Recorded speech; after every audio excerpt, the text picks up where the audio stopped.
Hi guys, keep watching KS tutorials. They are the best. Guys, keep watching KS tutorials. They are the best. Hello guys, welcome to another interesting episode of KS tutorials. KS tutorials, keep calm and then balance on. My name is Mr. Sam and I welcome you back. Okay, so on today's episode, we are going to talk about the IAS 8, which is accounting policies, changes in accounting estimates and errors. So accounting policies, the changes in accounting policies and estimates, and then errors, accounting errors that as an accountant you can make, and then how you're going to deal with it when you make that error.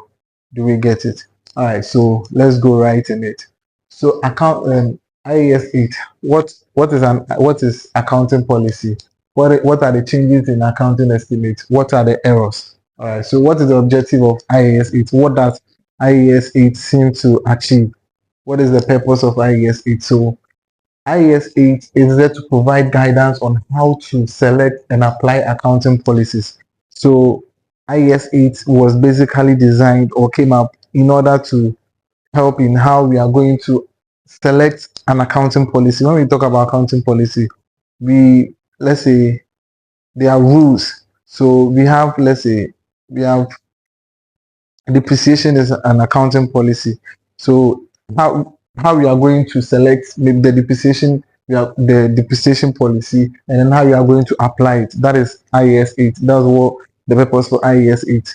Okay, also how to account for changes in accounting policies. So let's say when you want to change, let's say we have straight line method. You want to change it from straight line method to, let's say, reducing balance method. How you are going to apply that change is what IAS 8 was designed to tackle. Okay, we have accounting estimate. So how you are going to select accounting estimate, and then when there's a change, how you are going to apply that change. IAS 8 tackle that one too. And then correction of errors. If you have an error, how you are going to correct it. What the statement tells you, how you are going to treat the error. Do you get it? All right. So what is the aim? The goal for this IAS 8? What is the goal? So the goal for this IAS 8 is just to ensure consistency between the accounts that has been prepared. Let's say you used depreciation method, reducing balance for maybe 5 years, and then you want to change it to a straight line method. So changing it, if there is no standard, you will just apply the change and then you move forward, which will not ensure consistency, and then it will not ensure comparability. You cannot compare this year to previous year's accounts. Do we get it? Yes. So the goal for IAS 8 is just to ensure that there's consistency in financial statement preparation, and then there's comparability over time. Let's say 5 years period, you can compare the financial statement for like 2018 and 2019, 2024, 2025 financial statements. You can compare them. Also, you can compare with similar entities. Let's say the accounts for one production company can be compared to production company B. Do we get it? So that's the goal for the IAS 8. Now, what do we mean by the accounting policies? Accounting policy. What do we mean by accounting policy? So it says accounting policies are rules, principles, basics, conventions, and then practices entities use in preparing financial statements. So they are basically rules and then practices that entities or companies follow in order to prepare financial statements. So let's say this financial statement, this company is using reducing balance. That is what the company is using. So they are just the rules or the basis or the principles that entities follow to prepare their financial statement. Do we get it? Rules. Okay. So how do we select a policy for an entity? If you are an entity and then you want to select a policy, let's say reducing balance method, depreciation policy, or maybe inventory policy or something, how are you going to select that policy as an organization? So it says you use IFRS when it exists. So let's say we have inventory valuation. You want to select a policy for yourself. So IAS 2 tells you that inventory is supposed to be valued at lower of cost and net realizable value. You know that. and then you are valuing your inventory in your financial statement. It is telling you that when there's IFRS there, you use that IFRS. So in this situation that we know that inventory, um we use lower of cost and net realizable value, then it means that is what we are going to use in valuing our inventory. Clear, right? That is what we are going to. So that is what is telling. When there's an IFRS in existence, we use that particular IFRS or that standard in valuing or in our policy. We don't go for a new policy when there's an IFRS in existence. Do we get it? Okay. So let's go to if there is not. If there's no IFRS in existence, we don't have IFRS for whatever policy we are creating, then we use management judgment in dealing with similar issues. So let's say if there's an IFRS that deals with similar issue or similar situation, the management will decide that we are going to use that particular IFRS in solving this particular issue that we are facing. Very clear, right? There's a policy, there's an IFRS that tells us that, oh, we are supposed to do this, but it doesn't relate to what we are currently facing. But they have some similarities, the situations have some similarities. Then we can go by that IFRS that exists for a similar situation for our current situation. Very simple. Okay, so the other one is the conceptual framework. We have the conceptual framework, that guides policy and the selection of accounts and everything. So where there is no IFRS in existence and you want to select an IFRS, you can just go by the conceptual framework. You follow the rules in the conceptual framework, and then you use it to solve that particular issue you are facing. Do we get it? It's very simple. And we've done conceptual framework already. So you can just follow the conceptual framework to create your own policy for that particular situation. Okay. So when do we have changes in the policy? Let's say there's a policy. When are we supposed to accept that change? Do we get it? So it says change if required by IFRS. If you want to change a policy, you are supposed to change it when IFRS requires that you do the change. If IFRS is not requiring that you make that changes, then it means you are supposed to maintain that policy you are using. Example, let's say you are using, let me use the depreciation, you are using straight line, and then IFRS is not against the usage of straight line method. You go by it. You don't change it. You don't change the policy. You still go by the policy you are using. So if it is required by IFRS that you change it. Let's say they have brought a new standard that when it comes to play, we are not going to use straight line method again. Then we are going to go by that new standard that IFRS has brought. The new IFRS that has been designed by the IAS. Do we get it? Okay. And then we have if the change results in a more reliable and relevant financial information, if the change we are bringing on board, if the change is going to result in a more reliable and relevant financial information, then we go for that change. Let's say we are using reducing balance method for a very long period of time, and then we realize that, okay, so when we switch to straight line method for depreciation, the company is going to produce a more reliable and relevant financial information. Then what do? We have to then go by the straight line method, since it is going to provide more reliable and then relevant information for the users of accounting information. Very simple. So when the change provides more reliable and relevant information, then we have to go by that change. We have to do the change. Do we get it? Okay. So how do we treat changes in accounting policy? So when there is a change in accounting policy, the standard says, according to IAS 8, it says we should treat that change retrospectively. What does it mean? So we are supposed to adjust the prior year's change before we can do for this year. So let's say the previous year we were having depreciation of, let's say, 10,000 when we're using reducing balance. So this is 2024. Do we get it? We had depreciation of 10,000 when we're using reducing balance. And then this year, we decided to change it and then do straight line method, which means we have to adjust the closing balance for 2024. We have to adjust the closing balance for 2024 and then recalculate the depreciation using the straight line method, to make the changes. So meaning the beginning of 2025, instead of reporting 10,000, we'll make the changes and then we'll use straight line method to calculate 2024 endings depreciation.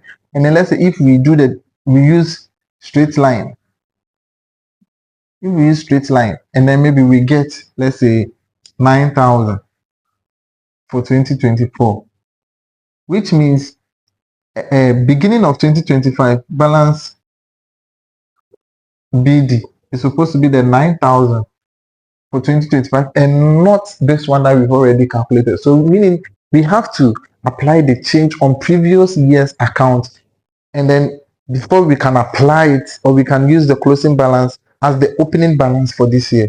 So we are making the adjustment in previous year's accounts, and then the effect will be affected in this year. Do we get it? So we apply it as if there has not been any change. So how are you going to make sure there has not been any change? You correct previous year's own, and then you use the opening balances for previous year's own, or the closing balance for previous year, which becomes the opening balance for this year as your balances. Do you get it? So make the changes in previous year, and then the effect will reflect in this year. Clear? That is a retrospective for accounting policies. So when there's a change in policy, treat it retrospectively.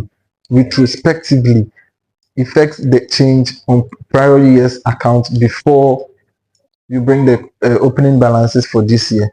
Clear? All right, so then let's move on to accounting estimate. This is a very short class. It's a very simple thing that we are doing, so we'll finish very soon. Just stick with us and then continue listening. It's very simple. You understand accounting estimates and policies very clear. All right, so accounting estimate, it says it is an assumption used in accounting. So accounting estimates are just assumptions that we make in accounting. It is not real. We are just making an assumption. So let's say, example, we have provision for bad debt. When we are making provision for bad, we are just assuming that at the end of the year, people who are owing us will not be able to pay. So we are making a provision for that. We are assuming that they will not be able to pay. So we are putting aside some amount of money for that if it occurs.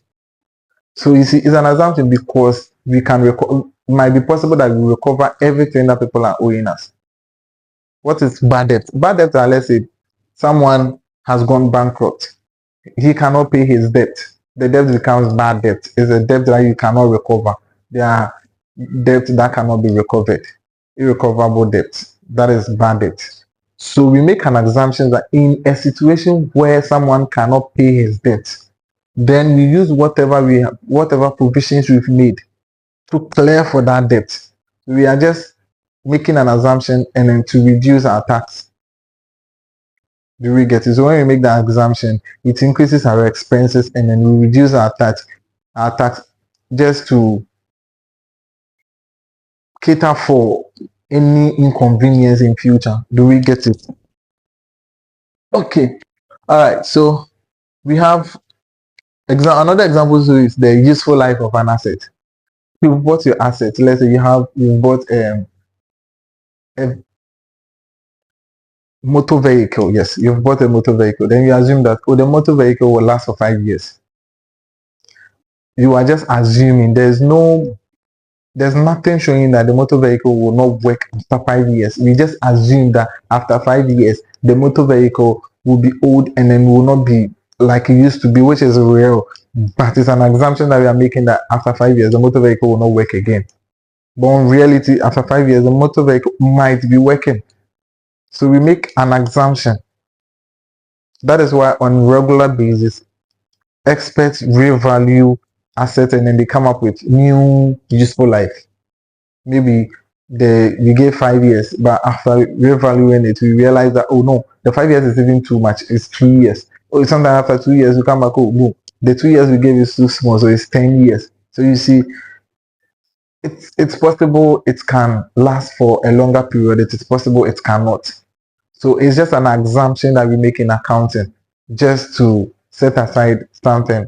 Do we get it? Okay. So how do we treat the changes in accounting estimate? It says that we change it prospectively. Prospectively. What do we mean by prospectively? So we mean the change is effected on the current year. This one, we do not go back to previous year to make the changes and then it will reflect in this year. No. So as we are preparing accounts for this year, we just make the changes. So let's say if there's a provision for bad debt, if we make a provision for bad debt, maybe we previously made a provision of 20,000 and we realized that no, we need to change it. The possibility of more people not paying the size, so we need to increase it. Then it means we are just going to increase it in this year's own. We are not going to make the changes in last year's own. Let's say we made a provision that a motor vehicle will last for 20 years. 20 years. And then that's the assumption we've made for years. And then after 10 years, we realize that no, the motor vehicle will not last for 20 years. The motor vehicle will actually, maybe after 10 years, meaning it is left with 10 years. And we realize that no, the motor vehicle will not last for 10 years. It will last for 15 more years. We just make the changes, 15 more years. We increase it.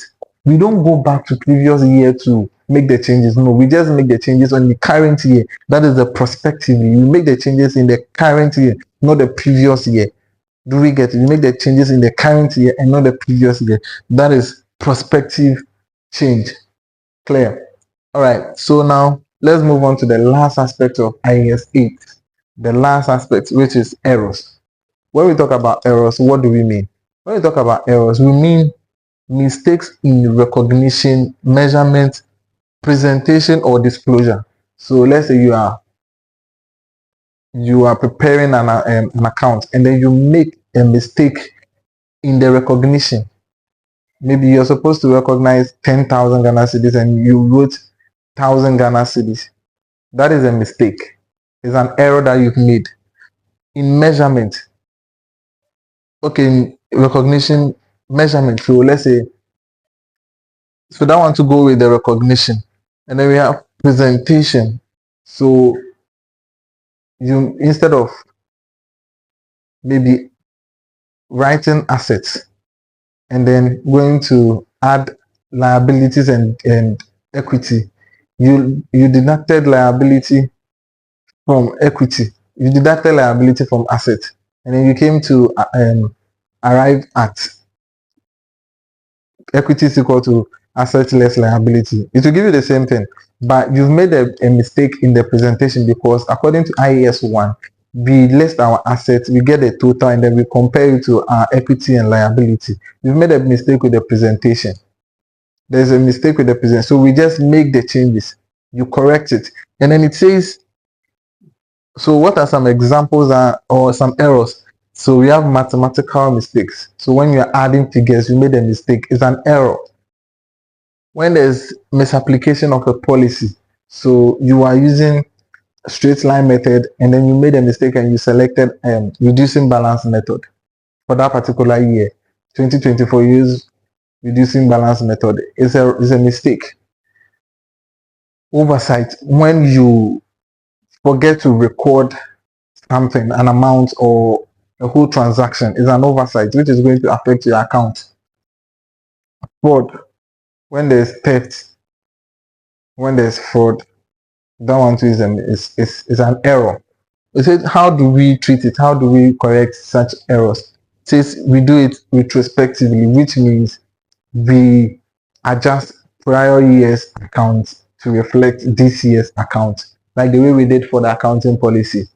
We do the changes in previous year and then we bring the opening balances for this year and then we continue as if there was no change.